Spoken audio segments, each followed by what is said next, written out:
Welcome. We are back for another installment of the Ask Anything webinar. This one's going to be a little bit different from most because you're going to get to see some things from our vantage point. First things first, we are looking at the homepage here. There's a lot you can find from right here. Great starting point, obviously, but I always direct people to the top right-hand corner of the screen right here. And that's where it allows you to sign up for an account. That will allow you to download your data sets. And it also allows you to save your search queries.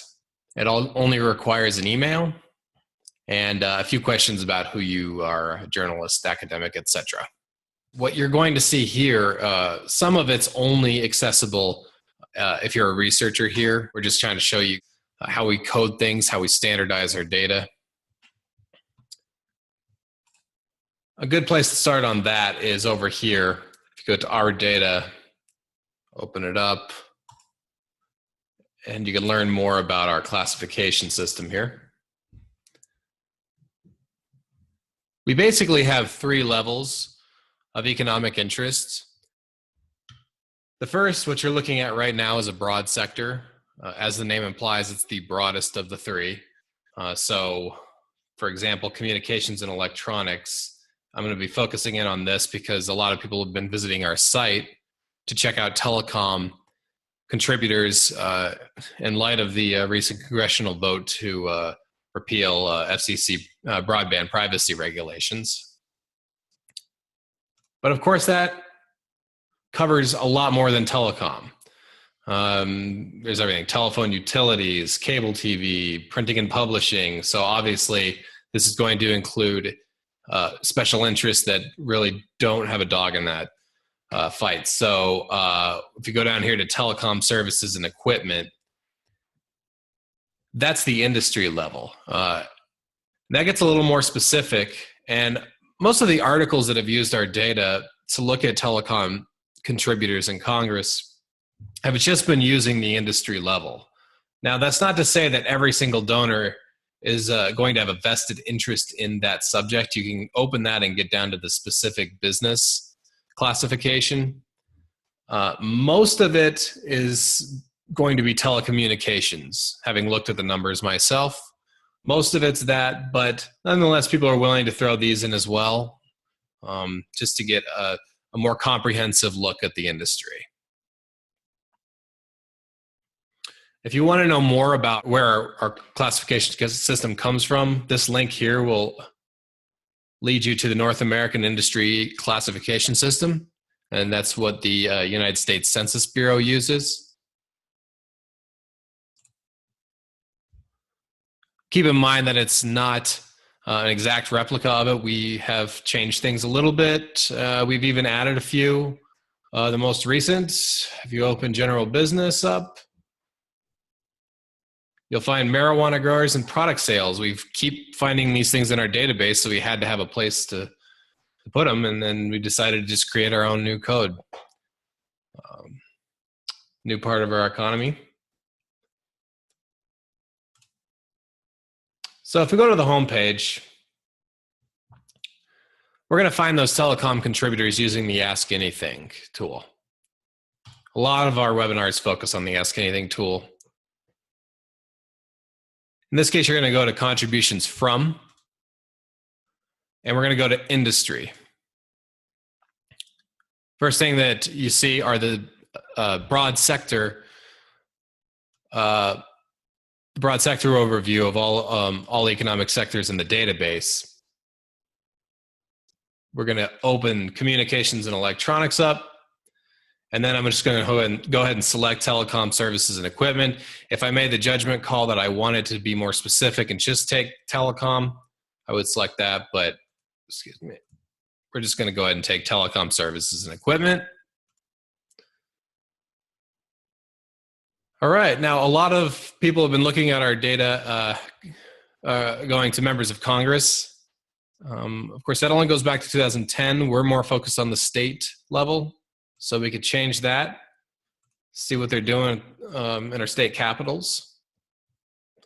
And let's say we can go back to 2010. That's as far back as our federal data goes. So a good comparison. 2010 through 2016. Okay. And we're good to go. Depending on how big your search is, could take a while or it could pop up immediately. As you can see, we have about $123.4 million from telecom services and equipment to state candidates, party committees, and ballot measure committees. So they're definitely a big player at the state level as well.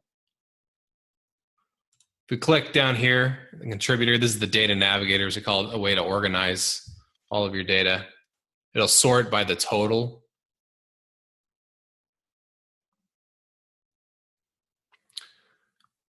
Now, if you're ever lucky enough to become a researcher here at the Institute, this will become a very familiar page, or maybe not this set of contributors necessarily, but very familiar. This is where we will go to, or oftentimes go to start coding or standardizing our data. And I found a good one I thought would be a great example.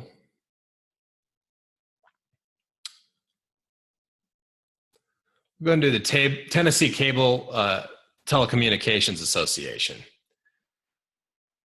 Now, obviously, this organization will donate, it's donated $109,000, almost $110,000 in the last 6 or 7 years.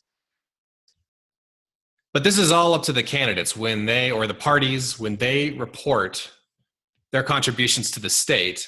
It's not necessarily going to be in one consistent fashion across years, across candidates, across committees. States aren't really enforcing that kind of consistency. So we have to go in and find additional entities that haven't yet been merged with this main one here. One thing we can do is look at others nearby if I right click. Keep in mind, only researchers can do this. See others nearby, and then I'll look at the address here, various entities at this address. This is something that has to be disclosed in Tennessee, the address. As you can tell, most of them come from this address.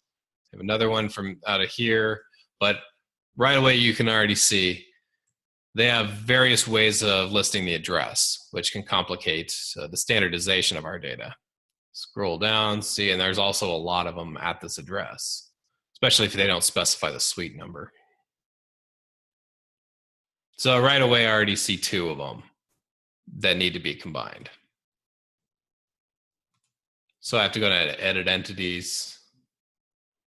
Figured I'd get some coding done in the process of doing this webinar. Why not, right?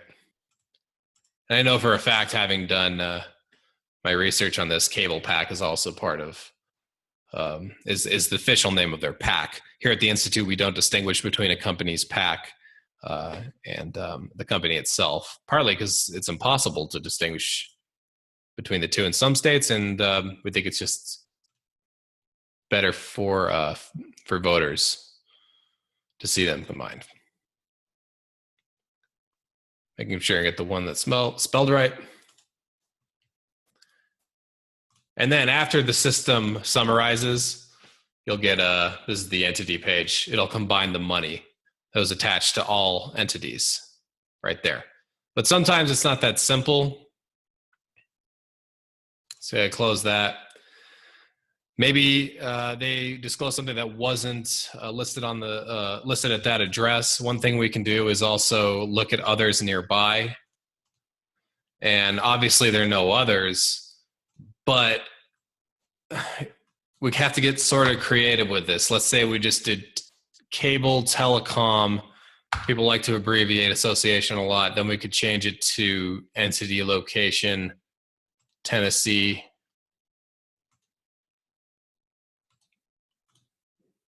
All right, we found this means a lobbying entity right there, a lobbying client, I should say, and then another one down there. So let's go ahead and combine those 3. Obviously not Kansas. For whatever reason, they had an address in Tennessee.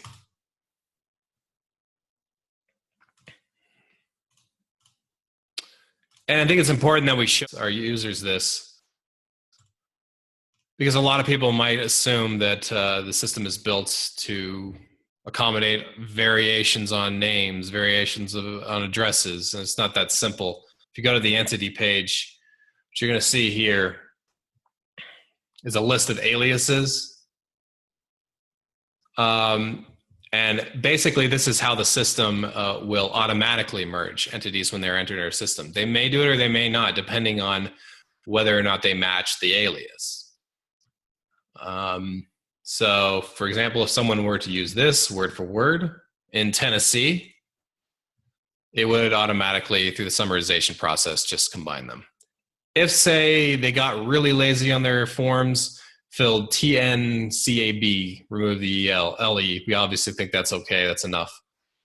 But we might have to mask it for the address. I could do that. I won't do it here, but if I had to, I could mask it so that only those that come in with this address would ultimately be assigned to that entity. So yeah, I mean, it's a lot of work that goes into it. One thing I encourage you all to do is to reach out to us if you see a lot of entities that you want to, that you think should be combined. If you think they should be, there's a good chance they will. We'll do some additional research. If you see a lot of data that's uncoded, for example, here's one to the Andrew Cuomo, New York governor here. A lot is uncoded. Now, keep in mind that's an aggregate. We haven't yet assigned industry codes to these donors. It often floats to the top because it is an aggregate. It's one thing if you're comparing uncoded versus coded. But if you see something with a lot, then go ahead and reach out to us, and you're interested in writing a story on something and you think that we need to code some more data before you want to pursue the story, just let us know. And finally, I would check out our scorecard. This is one from last year, the disclosure requirements in our state campaigns. A lot of states are doing a really good job disclosing the data. Some aren't. In fact, they're moving in the opposite direction. Now, Wisconsin's always been fairly good, but they removed, as you could see, the employer score. They have 0 out of 10. They removed the employer disclosure. And we encourage everyone to apply some pressure on their legislators and their officials to ensure that this information is being disclosed. We think that everyone really benefits from this, and that voters can hold their leaders accountable. All right, that about does it. Do keep in touch. Feel free to give us a call or send us an email, and we'll put you in touch with a researcher if you ever need help with the site. Hope this helps you understand more what we do on a day-to-day basis. And we'll see you next time. Take care.